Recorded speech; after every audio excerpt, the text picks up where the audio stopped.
no verso 3 e 4, para nós falarmos nesta noite. 1 Pedro, capítulo 1, nós vamos ler agora o verso 3 e o verso 4.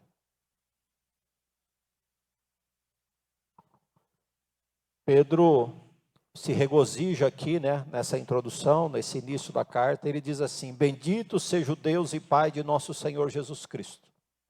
Bendito seja o Deus e Pai de nosso Senhor Jesus Cristo. Conforme a sua grande misericórdia, Ele nos regenerou para uma esperança viva. Uma esperança viva. Por meio da ressurreição de Jesus Cristo dentre os mortos. Significa que se Jesus tivesse apenas nascido, significa que se Jesus tivesse apenas andado por este mundo, ensinado as multidões, curado as multidões, libertado os oprimidos, a nossa esperança não seria completa. Mas a nossa esperança é completa, porque Jesus fez tudo isso e morreu na cruz por causa dos nossos pecados. E como diz Pedro aqui, ressuscitou dentre os mortos. Por isso a nossa esperança é viva. E por que tudo isso? Para nos dar uma esperança, uma herança que jamais poderá perecer. O Dória acabou de falar agora, de um imóvel. Todo mundo deseja, todo mundo sonha, todo mundo deve planejar, buscar ter o seu imóvel, ter uma segurança, para o seu futuro. Mas por mais que nós alcançarmos, por mais que nós pouparmos, por mais que nós conquistarmos, tudo isso passa. Mas a herança que o Senhor tem para nós, Pedro diz aqui, jamais poderá perecer, ou macular-se, ou perder o seu valor. Herança guardada nos céus para cada um de vós. Glória a Deus. Essa é uma palavra maravilhosa. A carta, de Pedro, como eu disse, é uma carta que traz encorajamento para cristãos, não em situação de alegria, não em situação de bonança, não em situação de felicidade, mas a carta é dirigida, é escrita a cristãos que estavam sofrendo perseguição. E eu acho interessante que Pedro não fala com aquele cuidado, Eu vou ter que citar o dono aqui de novo, Como é que eu vou fazer para consolar esse pessoal que está sofrendo? O que eu vou falar para eles que é assim mesmo? Não, Pedro exulta e Pedro diz para eles que vale a pena.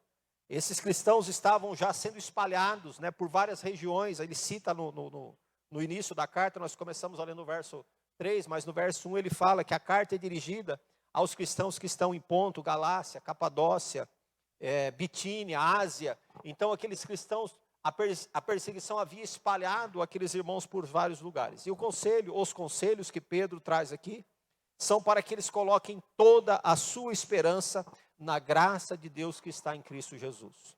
Isso serve para nós também.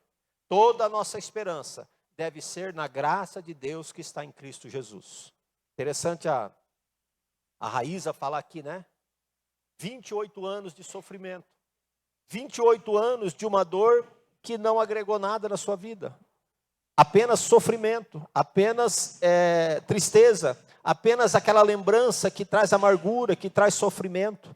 Mas o que Pedro aconselha os irmãos, mesmo em meio a todas aquelas dificuldades, é que eles continuassem vivendo em santidade diante de Deus. Que eles continuassem sendo humildes diante de Deus. Que eles continuassem fazendo o bem. Que eles continuassem se sujeitando às autoridades. Que eles, mesmo diante de todas as suas dificuldades, mantivessem firme a sua fé, ou firmada a sua fé em Deus. Por que será que Pedro dá esse tipo de conselho?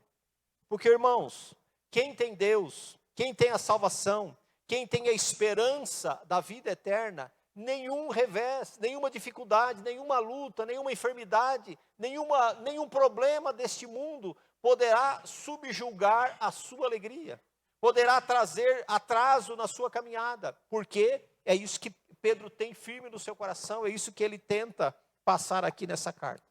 E ele também dá um conselho para os irmãos cristãos entre si, que eles se amassem uns aos outros e que eles fossem hospitaleiros, e que não perdessem a oportunidade de glorificar a Deus através de Jesus Cristo. Conselhos para nós também. E ele termina a carta advertindo, haverá dificuldades. Haverá lutas. Lembra que nós lemos lá no começo? Olha, vocês vão ter que passar por um tempo de provação, por um tempo de dor. Mas isso é para que no futuro se revele aquilo que Deus tem de tão precioso para vocês. Então ele termina a carta advertindo os irmãos que essas dificuldades virão, que as perseguições, elas existirão e elas ainda aumentarão. Mas ele finaliza a carta dizendo que a recompensa, que existe uma recompensa de Deus para toda esta resiliência. A palavra resiliência é diferente de resistência. Por exemplo, um vidro é resistente, mas dependendo do impacto que esse vidro sofrer, ele vai quebrar, ele vai virar pedaços. A resiliência é diferente. A resiliência é a capacidade de aceitar situações difíceis, de passar por estresse significativo, sem perder a sua forma, né? Geralmente, tecnicamente, se fala isso de produtos que têm capacidade de expandir, né? Por exemplo, uma solda, uma borracha. Então, ela tem uma determinada resiliência, um material que ele vai ceder, mas ele vai voltar ao estado normal. Então, o que Pedro diz para aqueles irmãos, e a palavra de Deus fala para nós hoje aqui esta noite: não importa a dificuldade pela qual você tenha que passar. Não importa se você tenha que enfrentar dificuldades ou até perseguições, injustiças na sua caminhada. Isso vai trazer para você uma certa pressão, um certo sofrimento, mas a graça de Deus, a esperança que há depois disso faz com que você volte ao lugar de adorador de Deus. Você nunca vai ficar, nunca vai ser destruído, nunca vai ser diminuído por causa das provações. E olha só como ele termina a carta, lá no capítulo 5, nos versos 10 e 11, ele diz assim: o Deus de toda graça, que o chamou para a sua glória eterna em Cristo Jesus, depois de terem sofrido durante pouco tempo, Ele mesmo os restaurará, os confirmará, lhes dará força e os porá sobre firmes alicerces. A Ele seja o poder para todos sempre. Amém. É maravilhoso pensar sobre isso. Nós vamos passar por dificuldades, nós vamos sofrer, nós vamos chorar, nós vamos ficar tristes, como a Raíza falou, nós vamos passar por limitações, mas haverá um dia em que o Senhor nos restaurará. Nós estaremos novamente restaurados. O pecado não fará mais parte da nossa vida, o sofrimento, a dor, a tristeza não haverá mais.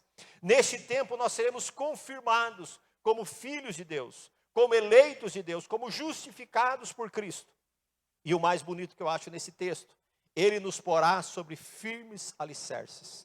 E eu gostaria de dizer para você que no dia em que todo esse sofrimento, em que toda essa dor passar, nós seremos levados pelos braços do próprio Cristo. Nós seremos sustentados por Ele para todo sempre. Com essa introdução eu quero dar para vocês o tema da mensagem hoje. E o tema é: aonde há esperança, há vida. E eu não me equivoquei aqui, né? Alguém pode falar: o pastor trocou as bolas. Existe uma frase, né, muito conhecida, que diz que aonde há vida ou enquanto há vida, há esperança. E essa frase conhecida, ela realmente traz consigo uma profunda verdade. Mas à luz desse texto que nós lemos e desta carta de Pedro, eu penso que a frase aonde há esperança, há vida, ela traz um significado muito mais profundo. Porque aqui nós estamos pensando o inverso. Enquanto a vida, a esperança. Enquanto eu não morri, alguma coisa pode acontecer. E na ótica de Deus, enquanto você tem esperança em Cristo e na eternidade, a vida. E a vida eterna. Não é uma vida que passa, não é uma vida que acaba, mas a vida eterna está guardada em Cristo Jesus. Por que eu quis falar sobre isso? Que enquanto há esperança, há vida. Porque nós somos naturalmente, é da nossa natureza ser preenchidos de esperança. Por maior dificuldade, por mais que o Doni passou aqui agora, né, não vai dar certo, acho que não vai dar, acho que não vai ser, mas a gente tem esperança que lá no final Deus vai fazer alguma coisa, as portas vão se abrir, o socorro virá, a cura vai chegar, a salvação vai chegar. Então nós somos movidos por esperança. E na verdade, tudo que nós fazemos gira em torno, e nós somos motivados pelas expectativas que nós temos, né? Pelos desejos que nós temos, por aquilo que nós esperamos que vai acontecer e que vai chegar. Então, se essa chama de esperança, ela se apagar das nossas vidas, a nossa vida vai se resumir a uma mera existência. Nós não vamos ter mais motivação, nós não vamos ter mais alegria, nós não vamos ter mais prazer em viver. E nós passaremos a ser alguém muito menor do que nós deveríamos ser. A nossa vida passa a ser apenas algo. Nós não seremos mais pessoas, nós não seremos mais uma vida, mas nós seremos relegados apenas a algo sem esperança, sem alegria para o futuro. Eu li recentemente um livro, James Enoch Parker, geralmente ele é citado como J. Parker, né? Um teólogo inglês que faleceu inclusive recentemente, se não me falha a memória, em 2020 ele faleceu. E ele conta em um dos seus livros que ele conheceu um diretor enquanto ele estudou na Universidade de Oxford. E ele conta que esse diretor chamado Bill era considerado um erudito brilhante, tanto no grego quanto no latim. Na meia-idade, esse diretor, apesar de ser filho, né, de clérigos ou de religiosos, de líderes espirituais na igreja da época, na meia-idade esse diretor se afastou dos caminhos do Senhor. Ele abandonou a sua fé. E aquele tempo de convívio na universidade passou, ele terminou o seu curso, e eles acabaram se afastando, e décadas se passaram. Ele sabia que o diretor Bill já estava com mais de 90 anos de idade, provavelmente aposentado, e ele então procura saber notícias daquele brilhante diretor, né, com quem ele trabalhou, aquele homem que ele considerava um ilustre. Ele relata então nesse livro que ele ficou surpreso com a resposta que ele teve quando ele perguntou o que aquele admirável educador fazia da vida naquele momento. E a resposta foi: Bill está muito deprimido e esperando pelo fim. Foi a resposta que ele ouviu. E ele fala que ele ficou muito triste.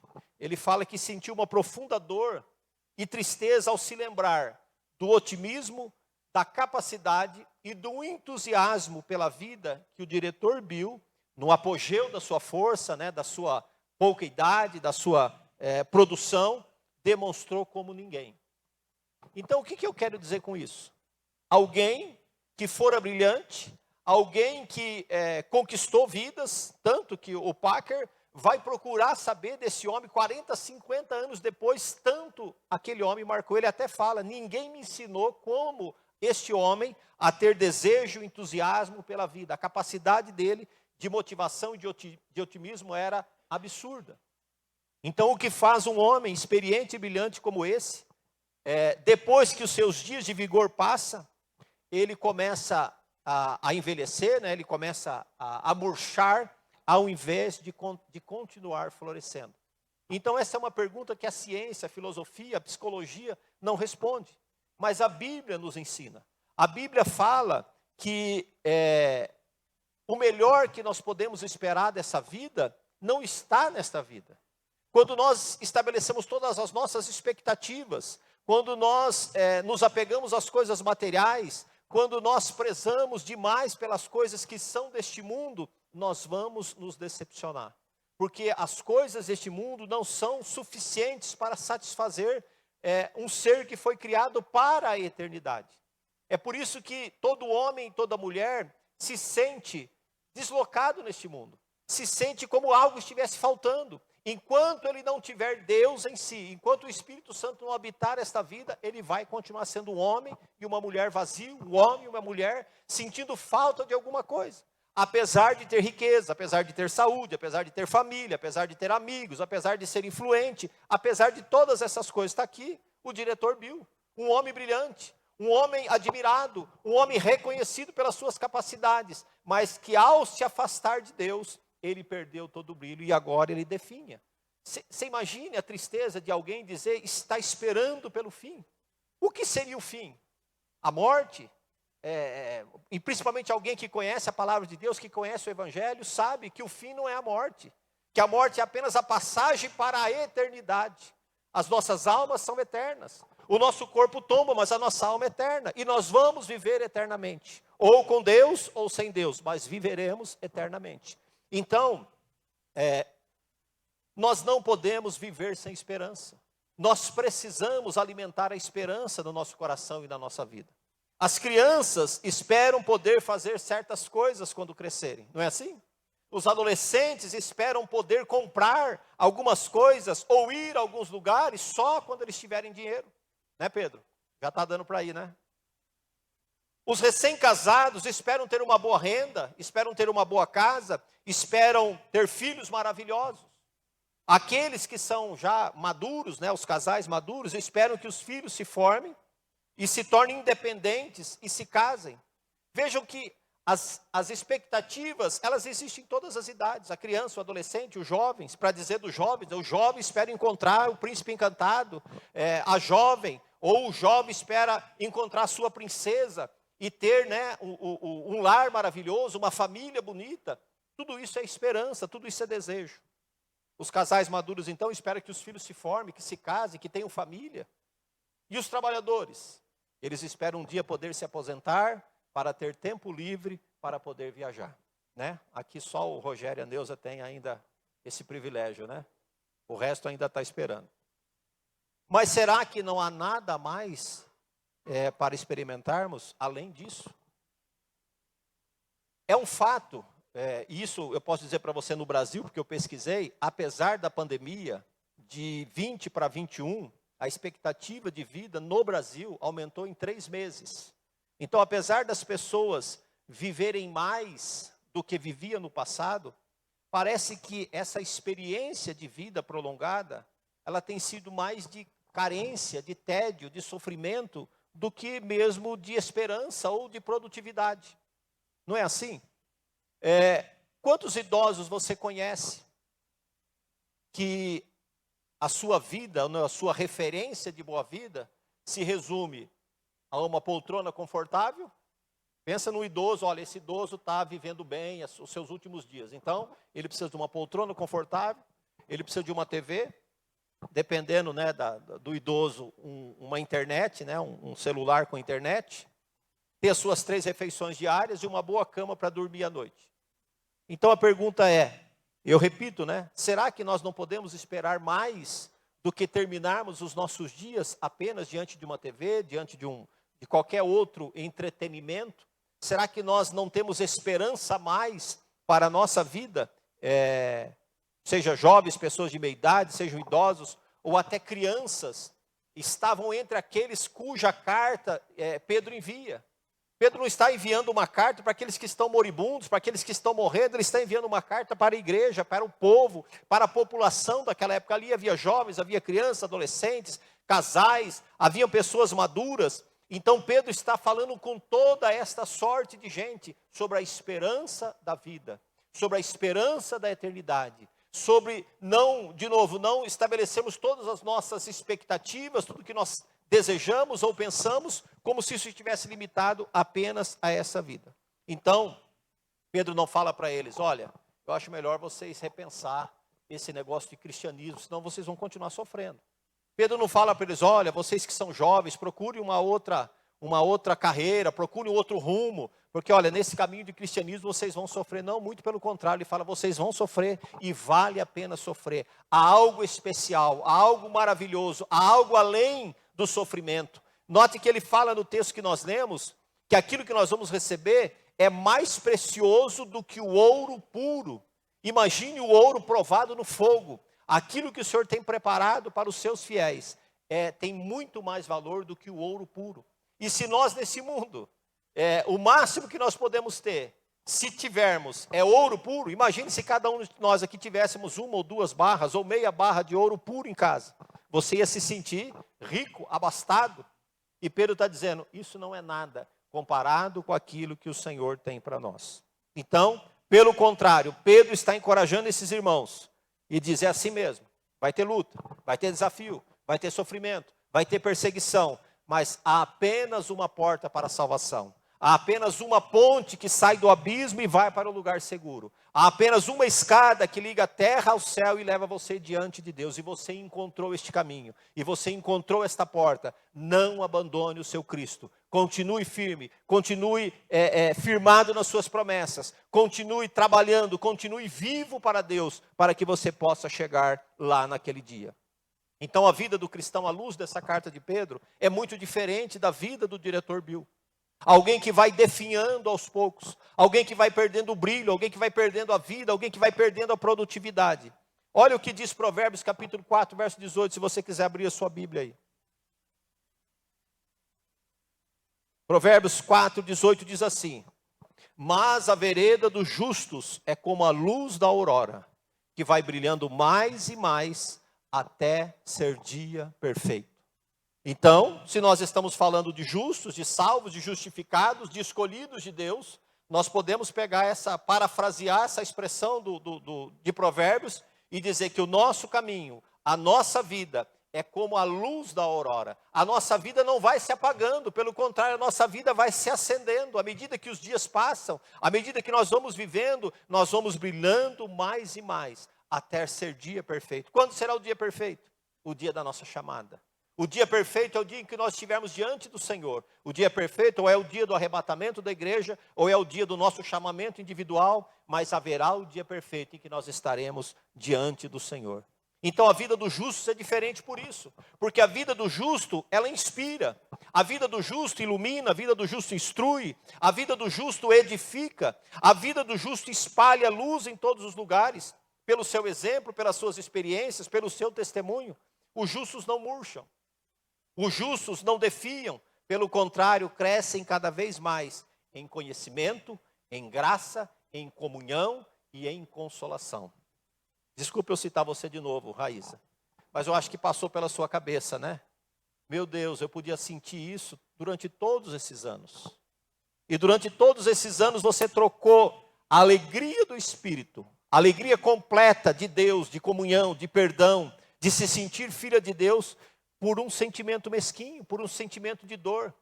Então a nossa vida, ela precisa ser o contrário. Nós precisamos deixar o pecado. Nós precisamos nos desapegar das coisas desse mundo. Nós precisamos crescer em graça, em conhecimento, em comunhão, em consolação, em esperança, porque nós estamos cada vez mais próximos do nosso Pai. Estamos cada vez mais próximos de Deus. Então os justos, eles têm esperança, porque nós estamos sendo aperfeiçoados até sermos tomados pela glória de Deus. Haverá um dia em que nós seremos glorificados. Diz a palavra de Deus que o nosso corpo será transformado, que nós estaremos para sempre com o Senhor. E ali não haverá pecado, não haverá sombra, não haverá lembranças de qualquer sofrimento, qualquer dor, qualquer desafio que nós tenhamos vencido aqui.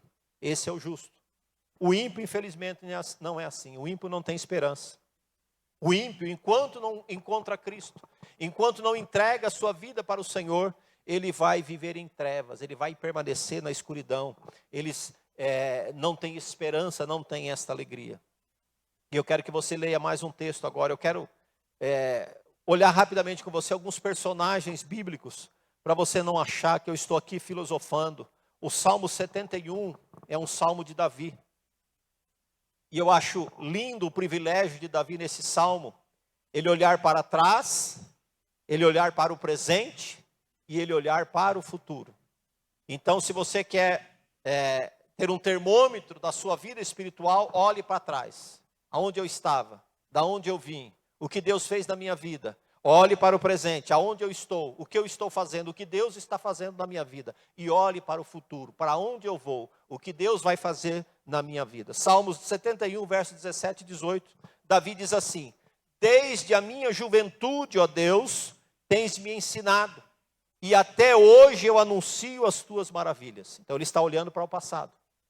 E a história de Davi está registrada na Bíblia, né? Davi, garoto, pastor de ovelhas, a experiência lá de Golias, e depois ele é perseguido por Saul, e ele chega a ser rei, e as suas batalhas, e as suas lutas, e agora ele está velho, e ele diz assim: eu sei que desde a minha juventude, o Senhor tem me ensinado, e até hoje eu anuncio as tuas maravilhas. Agora estou velho, ele está falando hoje, agora estou velho, os meus cabelos estão brancos, mas não me abandones, ó Deus, para que eu possa ainda falar da tua força aos nossos filhos e do teu poder às futuras gerações. Eu não sei, o livro do Packer fala que o diretor Bill tinha aproximadamente 90 anos. Eu não sei precisar quantos anos Davi tinha aqui, Mas eu vejo Davi com vigor aqui, eu vejo Davi com uma alegria, eu vejo Davi com uma esperança, eu vejo Davi com algo nas mãos que verdadeiramente vale mais do que ouro puro, vale mais do que pedras preciosas, porque ele diz: Senhor, eu estou velho, estou de cabelo branco, mas eu não quero que o Senhor me abandone, pelo contrário, eu quero que o Senhor me dê graça, para que eu possa continuar falando da tua força aos nossos filhos e do teu poder às futuras gerações. Irmãos, o que será do mundo? Eu estava conversando com uma professora e ela disse assim: está muito difícil, está cada vez mais difícil trabalhar com a linha de adolescentes, educar adolescentes. Então eu fico pensando, aí você olha, por exemplo, no aspecto profissional, é muito difícil o comprometimento dos jovens, a responsabilidade. Aí você olha para a família, segundo o mundo, não existe, segundo o mundo não tem valor. Então nós estamos criando uma geração com poucos valores arraigados. Estudar não é importante, respeitar os mais velhos não é importante, ter uma família e cuidar dela não é importante. Então imagine o que será das futuras gerações. Quando os pais, quando os avós não estiverem aqui, e que uma geração de apenas jovens, adolescentes que hoje estão longe de Deus e não querem compromisso e não querem responsabilidade, como será a humanidade? E Davi está dizendo aqui: Senhor, eu quero falar do teu poder para as futuras gerações, eu quero falar para os nossos filhos hoje, mas é importante que a tua palavra, o temor do Senhor alcance as futuras gerações. E nós falamos na escola dominical hoje, né? Sobre o nosso chamado, sobre a nossa responsabilidade de levar a palavra de Deus, de cunhar no coração das pessoas, inclusive das crianças e principalmente da nossa família, a importância e o valor do evangelho e da palavra de Deus. Então eu reputo aqui como um privilégio de Davi, depois de velho, dizer: Senhor, eu valorizo a salvação que o Senhor me deu. E aqui, aqueles que são guiados por Deus, desde a sua juventude, eles serão honrados por Deus. Eu não estou dizendo aqui de honra, de troca, não. Eu estou dizendo assim, que aqueles que são fiéis a Deus, Deus vai preservar, Deus vai cuidar, Deus vai sustentar, porque é o caso aqui de Davi. Ele entregou a sua vida. Davi foi um homem, pecou, falhou gravemente, reconheceu os seus erros, confessou, abandonou e nos deixou legado, nos deixou lições, nos deixou orações, nos deixou escritos para nos ajudar a vencer essas experiências, a não sucumbirmos diante de um pecado, diante de uma queda, diante de um fracasso, mas permanecermos olhando para Deus e sabendo que Deus está cuidando de nós. Então Deus não abandona aqueles que são fiéis a Ele, ainda que você esteja velho, ainda que você chegue, nós chegaremos, né? A um tempo de cansaço, a um tempo que o vigor físico diminui, mas a nossa alegria, a nossa esperança continuará. Eu não sei se alguns se lembram, ouviram, né? Na época que o pastor Shed estava próximo de partir, você não via aquele homem falar de tristezas, falar de saudosismo, mas ele tinha expectativa que ele estava chegando, a minha hora está chegando, logo eu estarei com o Pai, o tempo da minha partida, a minha alegria é estar com o Pai. Então, este é o final, ou a nossa partida daqui, se estivermos realmente firmados no Senhor. E eu repito, a teoria secular não pode nos dar nenhum tipo de esperança, mas a palavra de Deus nos garante um futuro infinitamente melhor do que o presente que nós vivemos. Se você tem um presente de saúde, de alegria, de família, repito, o céu será muito melhor do que isso. E aqui eu relacionei aí só para citar mais alguns. Você sabe com quantos anos Moisés começou o seu ministério? 80 anos. Com 40 anos ele saiu do Egito, com 40 anos ele passou lá em Midian, né, nos desertos, pastoreando as ovelhas do seu sogro, e com 80 anos Deus chama ele para uma grande missão. Você sabe com quantos anos Abrão partiu de Harã?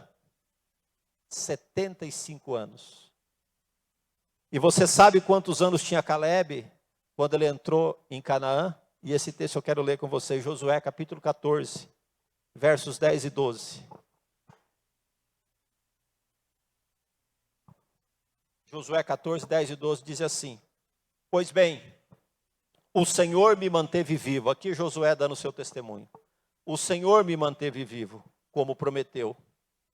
E foi há 45 anos que ele disse isso a Moisés.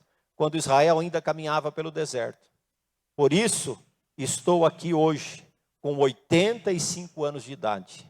Ainda estou tão forte como no dia em que Moisés me enviou. Vocês lembram, né, que Caleb foi um dos chamados, né, dos espias enviados para visitar a terra. E ele fala aqui que se lembra do dia que ele foi chamado e foi designado como um deles. E apenas ele, né, Josué e ele, é que tiveram boas impressões da terra. Que chegaram lá empolgados, acreditando que Deus tinha algo especial de fato para eles naquela terra. E ele segue dizendo aqui: tenho agora tanto vigor para ir à guerra como naquela época. Dê-me, pois, a região montanhosa que naquela ocasião o Senhor me prometeu. Na época, você ficou sabendo que os Enaquins lá viviam, com suas cidades grandes e fortificadas. Mas se o Senhor estiver comigo, eu os expulsarei de lá, como ele prometeu. O velhinho está com vontade de lutar, ele quer ir para a guerra, 85 anos. E ele fala que se o Senhor estiver comigo, eu vou lá e ponho eles para correr. Então, irmãos, é disso que eu estou falando. Esses exemplos nos mostram que aqueles que estão em Cristo vencem o mundo. Não há impedimento, não há dificuldade, não há inimigo. E mais, os que cumprirem a sua jornada aqui têm um destino que transcende este mundo. Eu não sei se você consegue colocar um binóculo espiritual para olhar através dos tempos, através das dificuldades, através das lutas e contemplar aquilo que o Senhor tem para nós no futuro, as maravilhas, os deleites, a riqueza, a glória, tudo aquilo que o Senhor tem preparado para aqueles que perseverarem até o fim. Como será a nossa entrada na glória? Como será as bodas do Cordeiro? Como será a nossa redenção final? Quando será a reunião de todos os santos juntos para estarmos com o Senhor para sempre? E Pedro, então, na sua carta, resume tudo isso que o Senhor tem preparado para nós. Ele chama isso de glória eterna.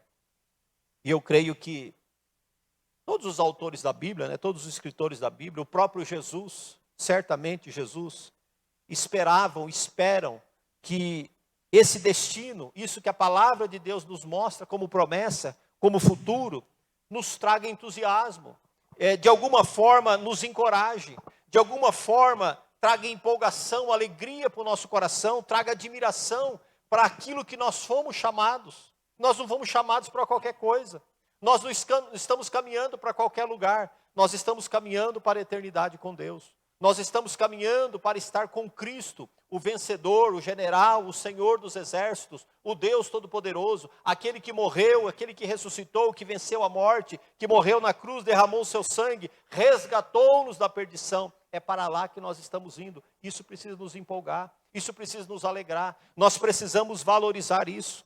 Cristo é a fonte da nossa esperança.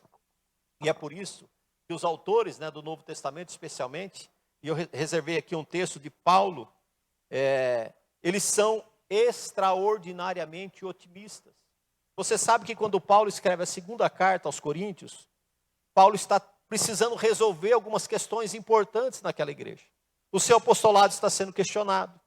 Algumas pessoas estão invadindo a igreja, trazendo ensinos dos quais Paulo reprovava. Alguns irmãos estão esquecidos das orientações de Paulo, e Paulo então escreve uma carta para aquela igreja. Na segunda carta, capítulo 4, verso 16 a 18, Paulo, diante desse contexto de sofrimento, de desafio, ele escreve assim: por isso, não desanimamos. 2 Coríntios 4, 16, 18. Embora exteriormente estejamos desgastados, interiormente estamos sendo renovados dia após dia. Pois os nossos sofrimentos, leves e momentâneos, estão produzindo para nós uma glória eterna, que pesa mais do que todos eles. Assim, fixamos os olhos não naquilo que se vê, mas naquilo que não se vê. Pois o que se vê é transitório, mas o que não se vê é eterno. É assim que Paulo está vendo o sofrimento. É que está vendo até, de certa forma, uma rejeição da própria igreja que ele funda. Ele fala: eu estou sofrendo por fora, o meu coração dói, mas por dentro eu estou sendo renovado. E eu sei que tudo que eu estou sofrendo aqui não é para se comparar com aquilo que nós vamos viver, a glória eterna, aquilo que o Senhor tem preparado. Então, meu irmão, minha irmã, eu quero dizer para você que se você está, vou usar a expressão aqui de um pastor amigo meu, comendo o pão do sofrimento e bebendo a água da amargura, não ponha foco neste tempo, não ponha foco nesse sofrimento, porque isto é passageiro. Coloque a sua expectativa em Cristo, coloque a sua expectativa na eternidade, aonde não haverá mais dor, não haverá mais pranto, não haverá sofrimento, não haverá frustrações. E para encerrar, Pedro diz que o sofrimento, qualquer que seja, é por um pouco tempo, é por um breve tempo. Mas depois disso, lembra do versículo? Nós seremos restaurados, nós seremos aprovados, nós seremos firmados sobre firmes alicerces, porque aquele que prometeu é poderoso. Então eu quero encerrar aqui convidando você a ser mais otimista. Não a respeito do mundo. O mundo que nós vivemos é um mundo que está condenado realmente ao pecado. Mas que nós sejamos otimistas a respeito das maravilhosas promessas que o Senhor tem para nós. Que nós sejamos otimistas sobre aquilo que a palavra de Deus diz que acontecerá. Porque quem prometeu é fiel. Talvez o homem tenha te decepcionado. Talvez você tenha se entristecido. Talvez você tenha chorado. Mas Deus é fiel. A palavra do Senhor é fiel. Enquanto nós esperamos o cumprimento dessas promessas, enquanto nós esperamos esse dia chegar, a despeito de qualquer dificuldade, talvez desânimo, tentações, dor, hostilidade, desprezo, sofrimento, saúde debilitada, relacionamentos frustrados, negócios que não vão bem, não importa. Tenha em mente, para relembrar de novo, o saudoso pastor Shed, nós estamos a caminho do nosso lar. Nós estamos voltando para casa. Brevemente nós estaremos nos braços do nosso Pai amoroso que nos aguarda. Amém? Vamos ficar em pé. Eu quero orar com vocês.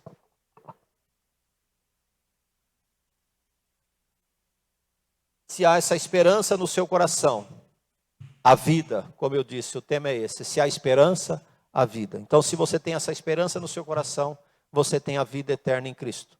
E a despeito de qualquer luta, mantenha essa esperança viva em Cristo. Eu quero terminar aqui com a frase de um puritano chamado Thomas Guthrie. Se você perceber que ama qualquer diversão mais do que a oração, se você perceber que ama qualquer livro mais do que a Bíblia, se você perceber que ama qualquer lugar mais do que a casa de Deus, se você perceber que ama qualquer deleite mais do que a ceia do Senhor, se você perceber que ama qualquer pessoa mais do que a Cristo, se você perceber que ama qualquer satisfação mais do que a esperança na eternidade com Cristo, você não tem esperança. Que nós possamos firmar toda a nossa esperança e que nós possamos gastar o nosso tempo, o tempo que nos resta, esperando por Cristo. Amém? Vamos orar. Senhor nosso Deus e Pai, a Tua palavra é maravilhosa, Senhor. Pedro nos encoraja aqui a enfrentar as dificuldades, as lutas, sem olhar para a direita, para a esquerda, mas olhando somente para o Senhor, o autor e consumador da nossa fé. O Senhor é fiel, os homens não são, mas o Senhor é. Ó Senhor, as esperanças que nós temos nas coisas deste mundo são passageiras, e se nós conseguirmos reunir tudo aqui, Senhor, não tem valor nenhum diante da eternidade. Que nós possamos, Senhor, ter essa esperança viva no Senhor. Que nós possamos enfrentar as lutas, Senhor, que se colocam diante de nós, todos os dias. E que nós possamos nos levantar cada manhã, Senhor, com este pensamento. Amar a oração, a palavra do Senhor, a casa do Senhor, o Senhor, a comunhão com o Senhor e a esperança da sua vinda. Concede-nos esta graça, Senhor. Concede-nos esta força para perseverarmos e permanecermos no Senhor. Em nome de Jesus. Amém. Vamos louvar o Senhor com este cântico, antes de nós encerrarmos.